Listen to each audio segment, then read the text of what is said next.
Hello મિત્રો, જય શ્રી કૃષ્ણ। સ્વાગત છે તમારું અમારી ગુજરાતી ફૂડ રેસિપીસ ચેનલમાં। તો આજે આપણે બનાવશું બટેટા પૌવા। એના માટે મેં પૌવા લીધા છે, એક ઝીણું કાપેલું ટમેટું છે, ડુંગળી છે, બટેકું છે ઝીણું કાપેલું, ગાર્નિશિંગ માટે કેરી છે, દાડમના દાણા છે, સિંગ બિયા છે, લીલી ધાણા છે, લીલો મીઠો લીમડો છે, આદુ છે અને મરચાં છે।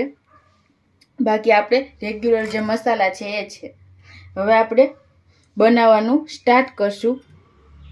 એના માટે આપણે આ પૌવા છે એને ધોઈ લેશું।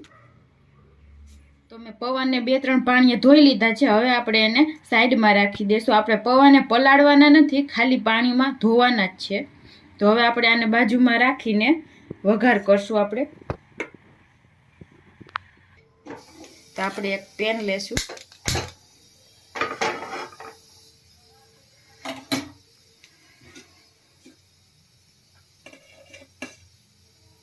તેલ એડ કરશું આપણે 2 ચમચી।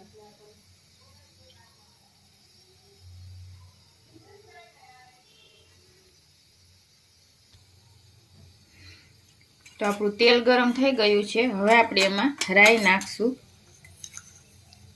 આપણે એમાં અડધી ચમચી રાઈ નાખશું।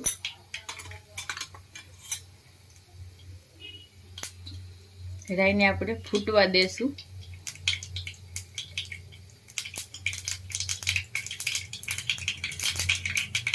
ગેસ આપણે હવે મીડિયમ સ્લો રાખશું।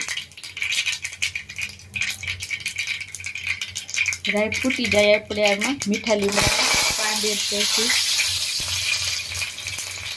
પછી આપણે એમાં સિંગ બિયા નાખશું।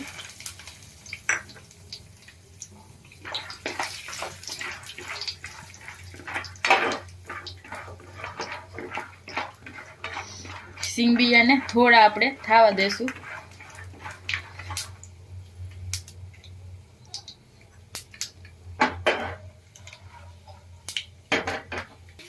તો આપણે સિંગ બિયા થોડા થઈ ગયા છે એટલે હવે આપણે એમાં ડુંગળી એડ કરશું।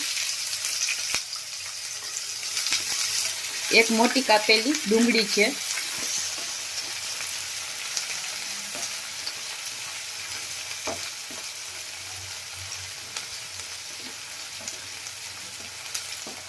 જો તમને પૌવામાં ડુંગળી ન ભાવતી હોય તો તમે સ્કીપ પણ કરી શકો છો। ડુંગળીને આપણે થોડી થાવા દેશું। હવે આપણે એમાં આ મરચાં છે લીલા અને આદુ છે એ આપણે એડ કરીશું।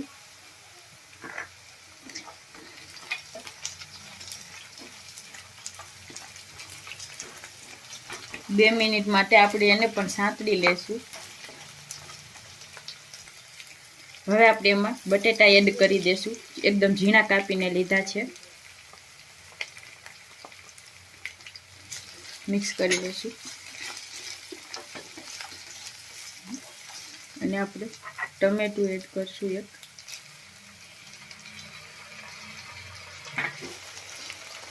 હવે આપણે એમાં હળદર એડ કરીશું। સ્વાદ પ્રમાણે મીઠું એડ કરશું। મિક્સ કરી લેશું બધું।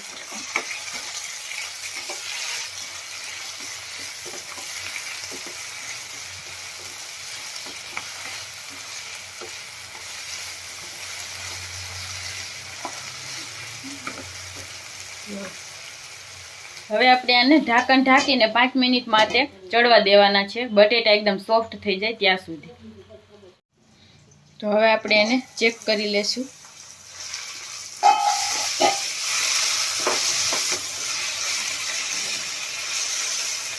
બટેટું ચેક કરી લેશું।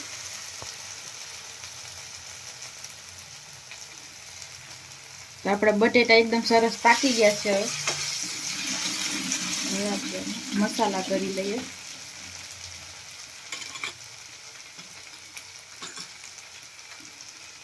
લાલ મરચું પાવડર છે અડધી ચમચી। જો તમે તીખું ખાતા હોય પ્રમાણે નાખી શકો છો। ખાંડ એડ કરશું આપણે 1 ચમચી ખાંડ છે। અને આપણે આ લીંબુનો રસ છે, આપણે એક લીંબુનો રસ લીધો છે એ આપણે એડ કરીશું। મિક્સ કરી લેશું બધું।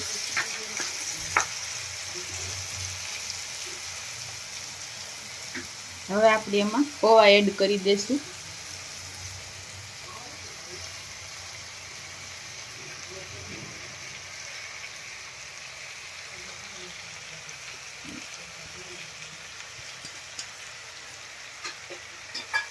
હવે આપણે બધું એકદમ સરસ મિક્સ કરી લેશું.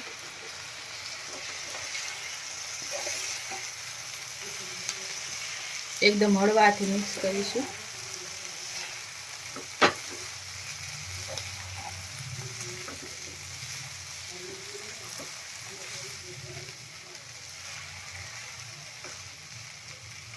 તો આપણે પૌવા મિક્સ થઈ ગયા છે. હવે આપણે થોડી ધાણા ભાજી નાખશું. આપણે મિક્સ કરી લઈશું.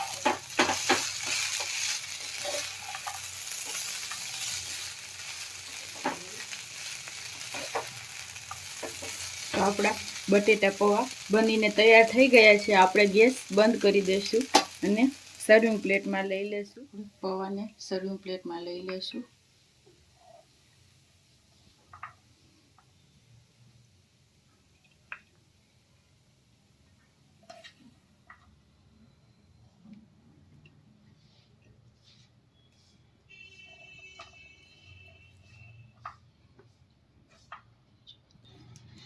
થોડી ગાર્નિશિંગ માટે લીલી ધાણા છે.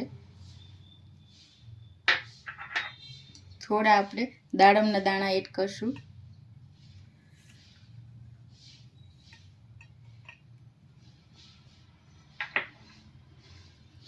થોડાક આપણે કાચી કેરીના ટુકડા એડ કરીશું.